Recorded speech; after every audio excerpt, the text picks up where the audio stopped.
আমার প্রিয় বন্ধুরা, আমি বাবুল হাসান আপনাদেরকে স্বাগত জানাই আমাদের প্রিয় চ্যানেল THT তথা টেক হ্যান্ডেল টেকনোলজি পরিবারের পক্ষ থেকে। আমাদের আজকের বিষয় রিয়েলমির আপকামিং স্মার্টফোন Realme GT। এটা কিন্তু কোনো সাধারণ ফোন নয়, এটা রিয়েলমির পক্ষ থেকে ফ্ল্যাগশিপ গ্রেডেড স্মার্টফোন। আকর্ষণীয় এই ফোনটির সমস্ত স্পেসিফিকেশন, প্রাইস এবং লঞ্চের ডেট সম্পর্কে জানতে হলে অবশ্যই ভিডিওটি শেষ পর্যন্ত দেখুন। ভিডিওটি শুরু করার আগে বলি, যদি আপনি এখনও আমাদের পরিবারের সদস্য না হয়ে থাকেন তাহলে অবশ্যই ভিডিওর নিচে লাল হয়ে থাকা সাবস্ক্রাইব বাটনটি প্রেস করে আমাদের পরিবারের সদস্য হয়ে যান, আর পাশে থাকা বেল আইকনটি অবশ্যই বাজিয়ে দিবেন যাতে আমাদের পরিবারের পরবর্তী এপিসোড আপনার মিস না হয়ে যায়। আর এই ভিডিওটি যদি আপনার কাছে ভালো লেগে থাকে তাহলে অবশ্যই ভিডিওর শেষে গিয়ে একটি লাইক দিয়ে দিন। চলুন আজকের ভিডিও শুরু করি।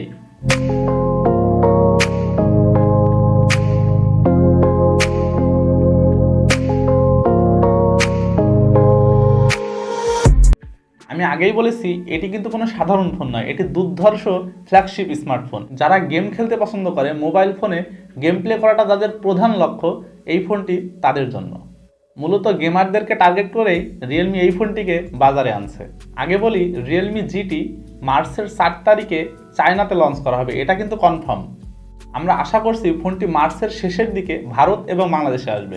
আর আমি স্পেশালি জানতে পারছি এই ফোনটি আমাদের দেশে অর্থাৎ বাংলাদেশে অফিসিয়ালি লঞ্চ করা হবে। চলুন এবার দেখি ফোনটির স্পেসিফিকেশন।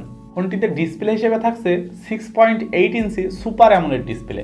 এখানে ভালো লাগার ব্যাপার, এই ডিসপ্লেতে থাকছে 120 হার্টস রিফ্রেশ রেট এবং টাচ স্যাম্পলিং রেট 300 হার্টস। এটা কিন্তু সত্যি দারুণ। এই ফোনটির যে ডিজাইন সেটাও কিন্তু রিয়েলমি একেবারে নতুন আঙ্গিকে নিয়ে আসছে। ফোনটির ব্যাক সাইডে না থাকছে পলিকার্বনেট, না থাকছে গ্লাস, এখানে ব্যবহার করা হচ্ছে লেদার। মনে রাখতে হবে এটা কিন্তু গেমিং ফোন, আর এখানে যদি লেদার ফিনিশ ব্যবহার করা হয় তাহলে বুঝতেই পারছেন কতটা অ্যাট্রাকটিভ হতে চলেছে এই ফোনটির ডিজাইন। কারণ গেমিংয়ের জন্য লেদারের থেকে ভালো জিনিস আর কি হতে পারে। এবারে কথা বলা দরকার এর পারফরমেন্স নিয়ে, তবে এটা একটু পরে বলি, কারণ এর মেন ফিচারই রয়েছে এর পারফরমেন্স, যেটা এই ফোনটির একটি কি সেলিং পয়েন্ট। ফোনটির ব্যাক সাইডে রয়েছে ট্রিপল ক্যামেরা সেটআপ, যার মেন শুটার হিসেবে থাকছে 64 মেগাপিক্সেলের একটি প্রাইমারি সেন্সর। এখানেও একটা মজার ব্যাপার, এখানে ব্যবহার করা হচ্ছে সনি IMX এর সেন্সর, যেটা রিয়েলমি আমাদেরকে কনফার্ম জানিয়েছে। যদিও মডেলটি সঠিক করে জানানি, তবে রিয়েলমি কনফার্ম বলছে এখানে সনি IMX এর সেন্সরই ব্যবহার করা হবে। শুধু তাই নয়, ফোনটিতে আরও থাকছে 13 মেগাপিক্সেলের একটি আল্ট্রা ওয়াইড অ্যাঙ্গেল লেন্স এবং 13 মেগাপিক্সেলের একটি টেলিফটো জুম লেন্স। রিয়েলমির এই স্টেপটা আমার কাছে আরও ভালো লেগেছে, কারণ টেলিফটো জুম লেন্স এবং পেরিস্কোপিক জুম লেন্স এটা কাজের জিনিস। যেখানে অন্যান্য কোম্পানিগুলো আমাদের 2 মেগাপিক্সেলের ম্যাক্রো লেন্স এবং 2 মেগাপিক্সেলের ডেপথ সেন্সর দেয়, ওইটা কিন্তু শুধু নাম্বারিংয়ের খেলা, বাস্তব জীবনে এটা কিন্তু আমাদের কোনো কাজে আসে না। তবে এই ক্ষেত্রে রিয়েলমিকে অ্যাপ্রিসিয়েট করতেই হয়। আমি বলবো রিয়েলমি এখানে অনেক ভালো কাজ করছে। এবং ফোনটির সামনের সাইডে সেলফি ক্যামেরা হিসেবে থাকছে 32 মেগাপিক্সেলের একটি সেলফি শুটার। এবারে কথা বলি এর পারফরমেন্স নিয়ে। অ্যান্ড্রয়েড 11 বেসড রিয়েলমি UI থাকছে এই ফোনটিতে, কিন্তু ফোনটিতে চিপসেট হিসেবে থাকছে কোয়ালকমের লেটেস্ট প্রসেসর কোয়ালকম স্ন্যাপড্রাগন 888, অর্থাৎ 888। Wow, is beautiful. কেন বললাম? কিছুদিন আগে একটা লিক্স থেকে আমি জানতে পেরেছিলাম এই প্রসেসরটির বাংলাদেশের দাম প্রায় 28,000 টাকার মতো। তবে এই প্রসেসর দিয়ে রিয়েলমি কিন্তু ফোনটাকে যথেষ্ট কম দামে নিয়ে আসছে। দামটা একটু পরে বলি। এই চিপসেটটি কিন্তু 5 ন্যানোমিটার টেকনোলজি বেসড একটি প্রসেসর, যার ক্লক স্পিড পাওয়া যাবে 3.2 গিগাহার্টজ। এখানে জিপিইউ হিসেবে থাকছে অ্যাড্রিনো 660। ফোনটির যদি আনতুতো বেঞ্চমার্ক দেখি সেটা কিন্তু সামনে চলে এসছে, এবং সেখানে দেখা যাচ্ছে এর আনতুতো স্কোর প্রায় 7,70,000-এর মতো। এখন পর্যন্ত কোনো কোম্পানির কোনো ফোন এই 7,70,000-এর আশেপাশেও আনতুতো স্কোর আনতে পারেনি।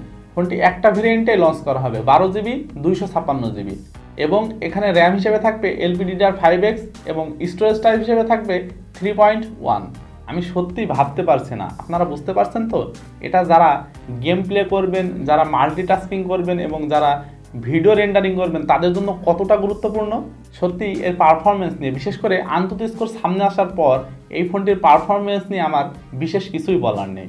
এই ফোনটি লঞ্চ করা হলে এই ফোনটির ফুল রিভিউ আমাদের চ্যানেলে আসবে, সেটা আমি যেভাবে পারি কিনে পারি, চাই চিনতে পারি, যেভাবেই পারি এই ফোনটির ফুল রিভিউ নিয়ে আসবো। সেজন্য আমাদের চ্যানেলে অবশ্যই সাবস্ক্রাইব করে রাখুন। ফোনটিতে ইন ডিসপ্লে ফিঙ্গারপ্রিন্ট সেন্সর সহ প্রায় সমস্ত সেন্সরই অ্যাভেলেবেল থাকছে। ফোনটিতে আরও থাকছে 5000 mAh-এর একটি ম্যাসিভ ব্যাটারি, যেটাকে আমি বলবো ঠিকঠাকই আছে। তবে আরেকটি ব্যাপার নিয়ে কথা বলতে আমার সত্যি হাসি পাচ্ছে, কারণ এখানে ব্যবহার করা এর সুপার ডাক্ট চার্জার, যেটা ফোনটিকে ফুল চার্জ করতে সময় নেবে মাত্র 20 মিনিট। বুঝতে পারছেন তো? তবে ফোনটিতে থাকছে না কোনো 3.5mm হেডফোন জ্যাক এবং SD card slot. SD card নিয়ে আমি বিশেষ কিছু ভাবছি না, ওটা যাহাই হোক। তবে 3.5mm হেডফোন জ্যাক গেমারদের জন্য কিন্তু অনেক গুরুত্বপূর্ণ। আমি সত্যিই বুঝতে পারছি না রিয়েলমি কেন আমাদেরকে এই জায়গাতে হতাশ করছে। আসলে রিয়েলমি না, আমরা দিন দিন দেখতে পাচ্ছি প্রায় সব কোম্পানি তাদের ফ্ল্যাগশিপ ফোন থেকে 3.5mm হেডফোন জ্যাকটাকে সরিয়ে নিচ্ছে। এটা কিন্তু আমাদের সাথে ঠিক হচ্ছে না। এবারে বলি এই ফোনটির প্রাইস সম্পর্কে। আমি এখন পর্যন্ত যতটুকু জানতে পেরেছি তাতে করে মনে করা হচ্ছে চায়নাতে এই ফোনটি 4500 ইউয়ানে লঞ্চ করা হবে। আর যদি চায়নাতে 4500 ইউয়ানে লঞ্চ করা হয় তাহলে ফোনটি ভারতে আসলে ফোনটির দাম হতে পারে 50 থেকে 55 হাজার টাকা। আর বাংলাদেশে আসলে 60 থেকে 65 অথবা 70 হাজার টাকাও হতে পারে। ফোনটি যদি বাংলাদেশের বাজারে 65 হাজার টাকায় লঞ্চ করা হয় তাহলে আমি বলবো এই ফোনটি যা অফার করছে তাতে করে এর ধারে কাছেও কোনো গেমিং ফোন টিকতে পারবে না। রিয়েলমি জিটি ফোনটির প্রশংসা করলে অনেক প্রশংসা করা যায়, কারণ ফোনটি প্রশংসা করার মতোই। তবে ভিডিওটা অনেক লম্বা হয়ে যাচ্ছে, তাই পরিশেষে বলবো এসব তো আপনাদের জন্যই নিয়ে আসি। যদি আমাদের ভিডিওটা আপনার কাছে ভালো লেগে থাকে তাহলে অবশ্যই একটি লাইক করে দিন। দেখা হবে পরবর্তী এপিসোডে। আজকের মতো এখানেই শেষ করছি। আল্লাহ হাফেজ।